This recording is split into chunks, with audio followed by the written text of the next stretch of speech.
Hello, what's up guys? Ron here and welcome back to my channel. So, good morning. So, tuwing umaga to guys, no? Yung ginagawa nating pagbibideo at pagre-record at paggagawa ng daily vlogs or daily diary. So, okay. Now, ikukwento na naman natin yung mga nangyari kahapon. So, mga nangyari kahapon is as usual, nagtrabaho tayo. At yung trabaho natin is ang flow is okay naman at wala naman masyadong hassle at ka-vibes at kasundo na natin yung mga ka-work natin. So, yun yung magandang nangyari ay siguro dahil maayos na tayo sa mga co-workers natin dito sa Taiwan, dito sa Culture Tech. So, ang ano lang no, kasi na-influensyahan din ako ng ng friends natin dahil meron siyang isang taong napagtitripan tapos parang napagtitripan ko na rin. So, yun yung mali na ginagawa ko. Inaamin ko, sana mapatawad niya ako. At sana patawarin niya ako. Wala naman siyang ginagawang masama, pero dahil sa yung kaibigan ko ay trip siya, napagtitripan siya. Kaya ngayon, napagtitripan ko rin. So, hindi mo pwedeng ismulin talaga ang impluensya ng isang kaibigan. Yun lang yung masasabi ko. Although, ayoko nang ulitin. Gusto kong magkaroon ng bagong habit. Yung maayos makisama, yung marunong makisalamuha sa ibang tao.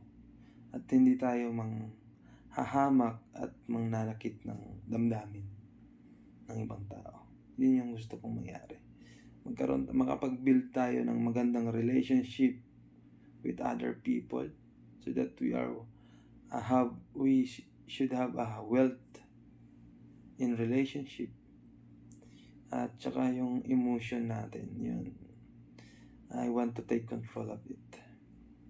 I want to take control of my emotion because emotion, nakakalason yan.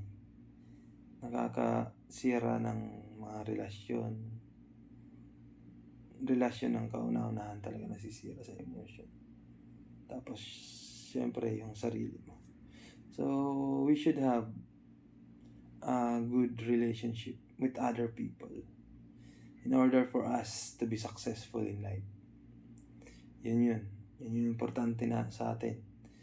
Marunong tayong makisama at marunong tayong makipagkaibigan at syempre, hindi lang marunong, kundi dapat tunay na tinatrato natin silang maayos at tunay na kaibigan. So, either kahit anumang maging achievement mo sa buhay kasi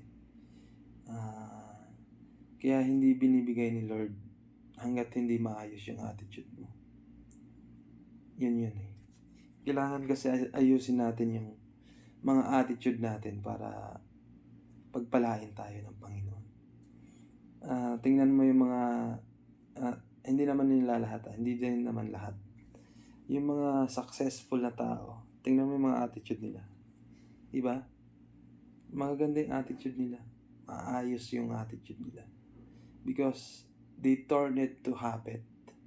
If you make it a habit, it is automatically yun yung makikita ng tao sa'yo. If you make it a habit to be a kind person, a loving person, it will be automatic. So, yun yung dapat natin i-implement at i-apply sa sarili natin. Okay? So, as of now, I'm still on the process. Hindi pa rin tayo ganun kasi may mga time na automatic yung dati kong ugali pa rin talaga yung lumalabas or kumari may situation, nagre-react tayo ng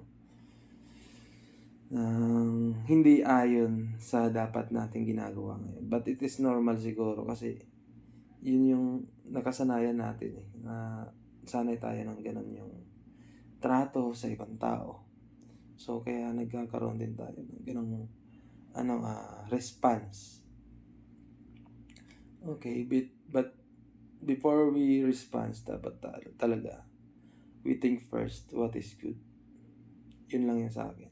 So, hindi ko pa tatagalin 'tong video na 'to kasi anong oras na, 6:30 na, maliligo pa ako. Pupunta pa ako ng ng court, magjo-jogging tayo. Okay, that's it for today's video at maraming salamat. Please like and subscribe my channel.